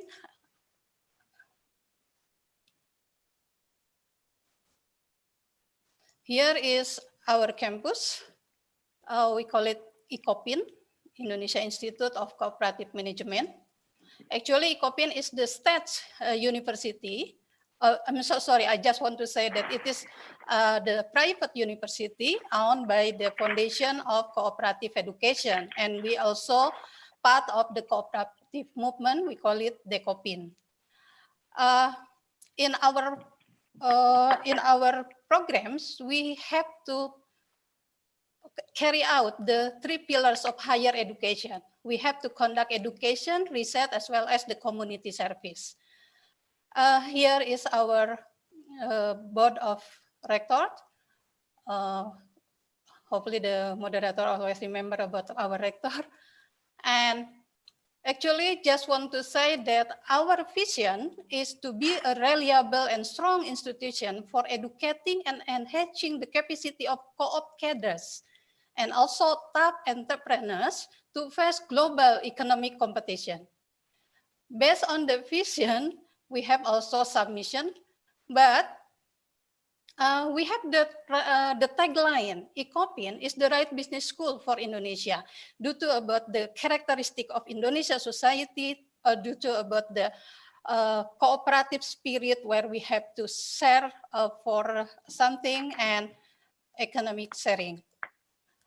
Education pillar, here Ecopin have 4 programs for diploma, undergraduate, and then postgraduate, and this one, the previous program, apprenticeship, this become the milestone when the online program continue. We have 4 major for business management, and then management, accounting, and also Islamic economy. Here is the learning process as usual. We have actually 2,400 students for all programs. They have to finish the subject in certain credit until they graduate following the comprehensive examination after they are conducting the research proposal seminar. Okay, we have also, this is the second pillars. It is about the research and the community service. We have some activities to be involved with cooperatives and then micro business and small business and also the medium business. For about community service, we conduct some training and then socialization and extension, designing accounting application program. This is online system. Technical guidance, business consulting, and shortcut course. And also this is for the what we call the area of Southeast Asia, I mean. Ecopin also have the business incubator. Since 1996, Ecopin pioneered for help the new entrepreneurs to grow by providing targeted business support and resources. Perhaps this have in line with the ANIS program. For partnership, yes, we can call the partnership of Ecopin, we call it as ABCGM, or we call it that we are in touch with academic, business, community, government, and media. This is interesting. When we are in the pandemic, there are some changes, especially for the policies and media. But before continue to that, just allow me to describe how the education system process when the pandemic came. Actually, the online or the long distance learning program started when we have the internship program, when the students of Ecopin could have the program in Japan for 2 years and doing something relating to the business. And after that, they have to go to Ecopin back and continue his study, then finishing for the comprehensive examination. Not to missing their time to study about the curriculum that we provide, then Ecopin provide the long distance program. However, frankly to speak, that it is not quite effective due to some reason. Japan and Indonesia, of course, has the lags of time. And then also when we have to compare to the situation of the student when we have already worked in Japan, they also have to work overtime. So this education program is not quite good. But some of them, yes, finish the study and become the bachelor of Ecopin. And then I just want to say that that the problems of learning program using online system, as the previous speakers also said, that it is about the infrastructures. But especially for Ecopin, I just to say that some of our students live in some remote area that it is not easy to get the infrastructure of internet. So it is the problem. And I just want to say also that the weakness of the long distance lesson is what we call that the student could not learn practically in our laboratory. While our lessons, there are so many practical classes. So for today, they have to stop it and they just learn online only for some theoretical, and sometimes we use the practical class very limited. And I just want to say again that most of the students who are active in organization cannot be involved again in the organization, so that it's make their activities quite couldn't improve more for this session, especially also for the extracurricular ones. However, in 2017, actually, our cooperative movement conducted the third cooperative congress. We actually committed to, we means all the government and the others, facilitate the infrastructure of ICT.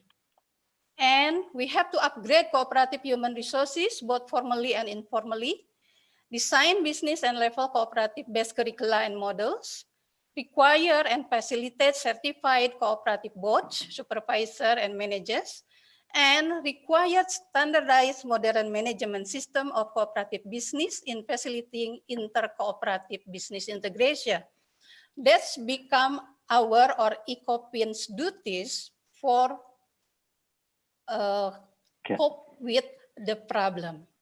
So one more, I just want to say that for the research and the community service, we still can conduct some programs because we can do online, we can use the data, secondary data, and we can use the platform of webinar.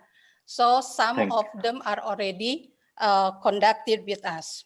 And for the last, I just want to say that indeed technology improve our lives, but still I think that we cannot live in the cyber society only. We still have the real life to build the character. I think it is enough for the Ecopin. Thank you, Mr. Bell. Thank you very much. I understand. I realize that we've run over time, and Brian needs to leave. So can I, Brian, if you're there, can I ask you a quick question, which was posed? And again, my apologies. I wanted to let all the speakers make their presentation, so we will have limited time for Q&A. But Brian, the question to you is: you had mentioned that you work across the spectrum, right from security guards, right to the more technologically savvy people. That's right. Yeah. The question is, how do you convince, or how do you get conservative cooperatives which have low budget and low resources to transform? No, I think definitely a very good question, because not everyone is at that same level of the transformation readiness. Low budget is I think that's one thing. One thing is we have tiering of different offers. So when I talked a lot about our free offers, our free 100 courses, that's really aimed at the low budget type, and it's had this fantastic take up because of that. I think what we find is that once you give them that little bit of the free offer, it generates a lot more interest. Most people are hesitant to go into learning if they don't know what it's about, but once they see it and they learn a new skill, data analytics or digital marketing, it really helps their business, then it builds a momentum to use it more afterwards. So for us, the free courses and the free online courses has been very, very helpful. We do offer it free in Singapore. Very happy to offer it free to any of the participants here. I think Balu has my email. I think you can email me if you think it'll be helpful for your cooperative. We can extend that to any one of the participants. I'm very, very happy to do so. We've just found it to be super helpful to break the initial resistance and get them on board. So your trainings are not just limited to Singapore. It could be anyone outside Singapore also could write to yours? Yes, the interesting thing is that prior to the COVID-19 situation, it was face-to-face in Singapore, so you had to be here. Now it's virtual. Anyone, I mean, we're all around the world now, and there's no reason a class can be all around the world. So we have the full range. We have the paid classes, and we have the free online e-learning anytime, anywhere on a mobile device. So that now I'd be very, very happy to extend to any of our colleagues here. Sure. Thank you, Brian. I know you have to leave, so thank you very much for taking the time and joining thank you, and really great to be here, and thank you again for the opportunity. Thank you. I'd like to ask the same question to Mr. Ravindran. How do we convince cooperatives which are conservative or lack resources to embrace technology? I think it is a great question. I think this is a huge change management issue, right? But what COVID-19 is doing is it is getting into a place where you are almost like you don't have a choice, right? And that is actually bringing a lot of people to go, because earlier you have to push the technology onto them or push the change onto various cooperatives. Now, many people started asking. Now, it is going to be a journey. I don't think it is going to be like everybody will move, etc. Because if some of the cooperatives start taking some of these initiatives and changing, you will start seeing it is getting percolated to related people and other things and all, and it is really taking the shape. And today, many people are hesitant, right? And once they get in and start understanding that it is possible for me, then automatically it will start happening. So breaking that initial resistance, and that is what COVID-19 did.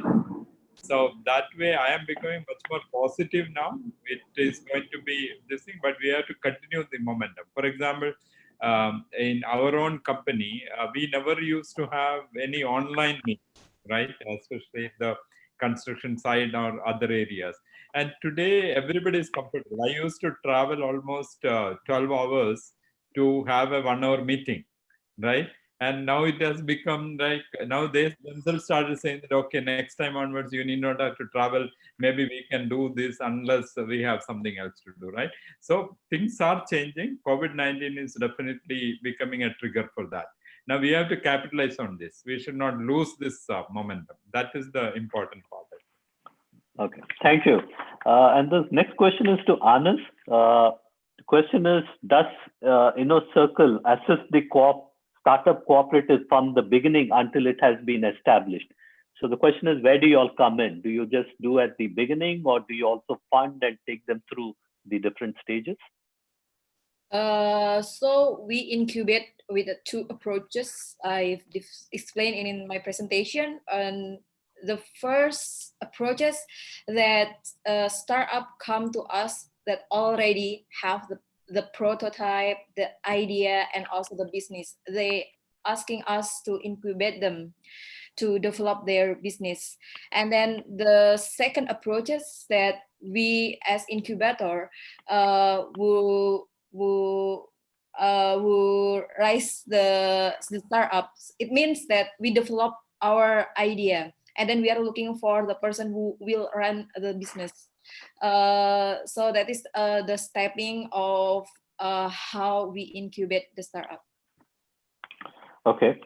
And this is to Dr. Hussaini and Dr. Zarur. How do you all see in Iran? You talked about the platform in terms of supporting individual cooperatives in their change management. But how do you see cooperatives learning from each other the different experiences in terms of transformation which is happening? Well, we have some meetings, some virtual meetings to share the experiences between cooperatives. And also, we share the common processes that used by different cooperatives. For example, they have new redesigned, say, procurement processes. We share the document between different cooperatives to learn from each other and to learn how the best practices is working in the other cooperatives. And also there are different meetings for experts in different sectors to learn from each other on how to transform their organization. Dr. Senia, is there any other comment? Yes, thank you very much. Fortunately, Iran, we try to make a virtual marketplace for cooperatives, and also during the supply chain management project, especially in e-supply chain management, we try to connect the cooperatives together. And fortunately, the e-supply chain management as a main issue for ICC. The ICC has a project, common project with University of Tehran for designing a electronical supply chain management. And in this platform, we hope to prepare a good place for connecting the cooperatives to each other. Okay, thank you. I think in the interest of time, I'll just ask this final question to each of our speakers. So if you could maybe start with Anas and then go down to Mr. Ravindran and to our colleagues from Iran, and finally the professor from Ecopin. What is the, if a cooperative came to you for advice in terms of saying, okay, now we want to transform, what should we be doing? What are the steps? What would you say are the two things that they should start from when they start the transformation journey? Anas, start with you. Okay. How do they, the first step to transform digital technology is, for the main is they have to shift from the closed innovation mindset to the open innovation mindset, and especially for the board and also the worker, so they can make sure to their member that they will transform their services and then their businesses into the digital transformation.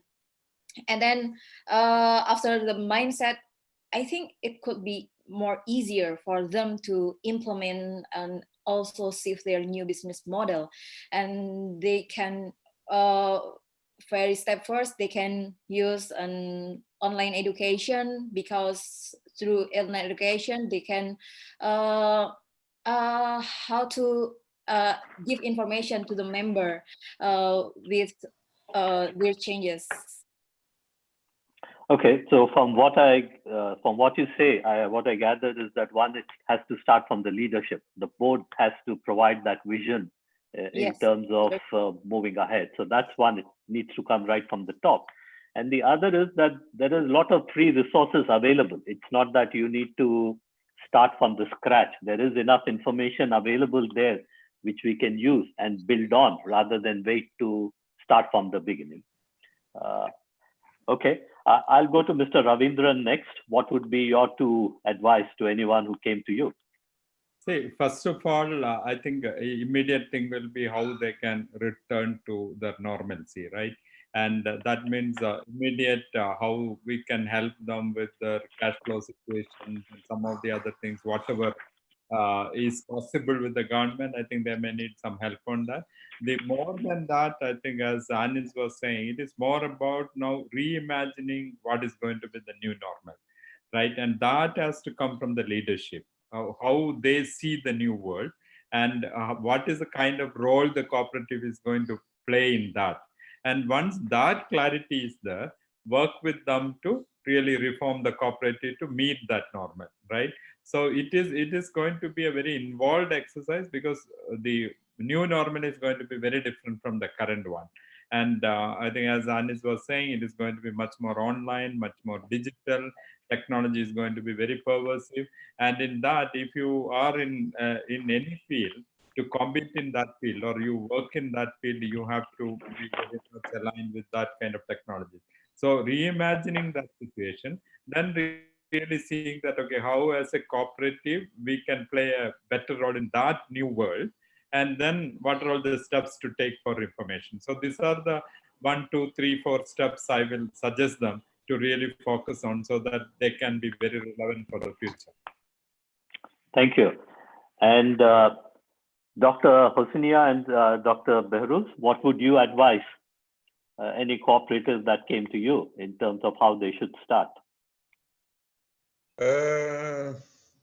Mr. Balu, really is not a matter of changing, one dimension of the cooperatives. We recommend to have a more systematic view in terms of their strategies, thinking about redesigning their processes, at the same time think about optimizing the cooperative structure, at the same time reallocate the human resources in different parts, and also finally thinking about the information technology appropriate for their company. We are giving these services for years for cooperative, and we have received really a very good feedback. For some of them, we are working with them for about 10 years, and small cooperatives have improved. Nowadays, they have hundreds of employees. They are working in the neighbor countries, and they expanded their businesses. Therefore, we should not panic, because in many occasions it wasting their limited resources. Therefore, we have to form a concept that how they should see, how the leaders and the CEOs and the member of boards should see the transformation. Although it doesn't mean that they shouldn't do anything in short term, we give them a roadmap for change, teach them how to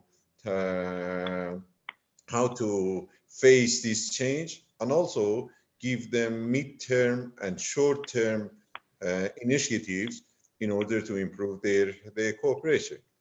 And the other issue that is critical is the matter of financing and getting the required resources for change.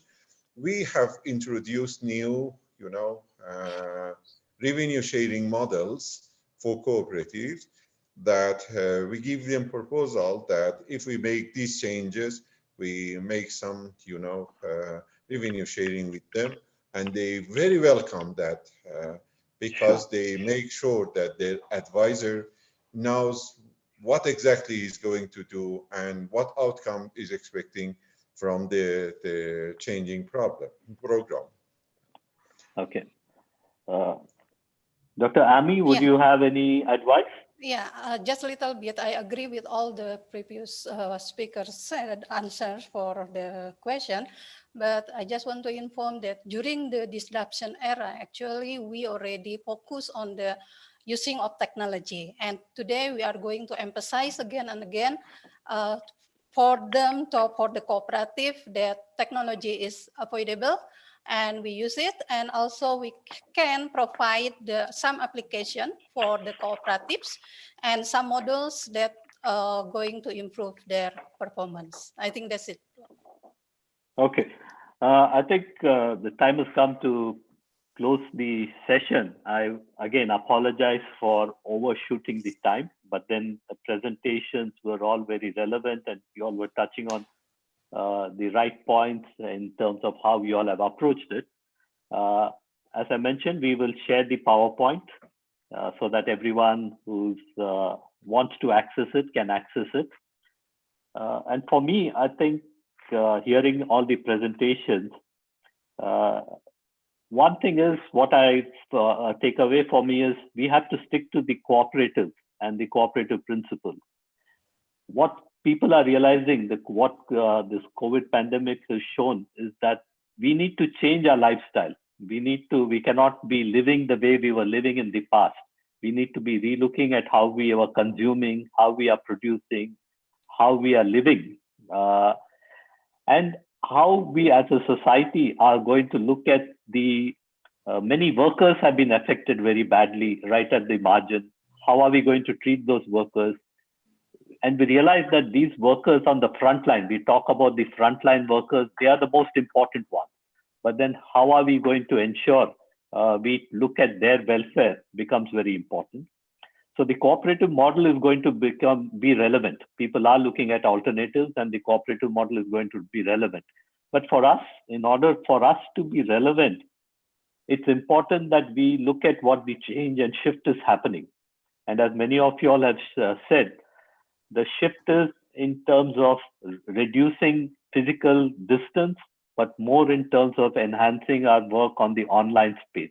So as cooperatives, we've been a bit behind in terms of adopting technology, in terms of making sure we have technology not only for in the way which we reach to our members, but in the way which we are working. So we need to, I think, do a lot more. While our model is relevant, for us to be relevant, we need to be adopting technology. We need to be getting in younger people, like what Hannes and the group are doing, to show that cooperatives are also relevant in what they want to do, be it in any area. So I think there's a lot of onus on us, and the presentation that you all have shared with us shows that cooperatives are already in the technology space. It's not that everyone is not there, but we are already there, and you all have a lot of rich experience. And I'd like to encourage people who have tuned in and are listening to it to see how they can reach out to you all so that they can learn. And I'm sure you all will be open to sharing your experiences and helping out others. So I'd like to encourage all those who are listening. If you have questions and if you would like to see how some of what our presenters have said, you would like to adopt, I'd like to request you all to feel free to reach out to them. We'll have all the information on our website and the presentations on. So I'd again like to thank you all for joining us, especially to all our presenters for devoting their time and making very pointed and very relevant presentations. So thank you very much for taking the time. And of course, I'd like to thank Ecopin for giving us this platform. Very and welcome. all the participants who have joined us and asked questions. Thank you very much for that. And we look forward to future interactions going forward. So again, thank you very much, everyone. Thank you. Thank you very much, everyone. We learn a lot. Thank you. Thank you. For everyone. Bye-bye. Thank you. Yeah. Goodbye, everyone. Thank you. See you next. Bye. Halo Anis. Bye. I will. Good job, Anis. Good job, Bu.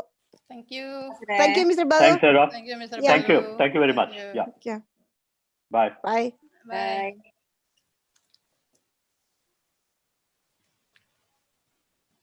Daerah. Ya, Bu. Kasih, Bu. Thank you.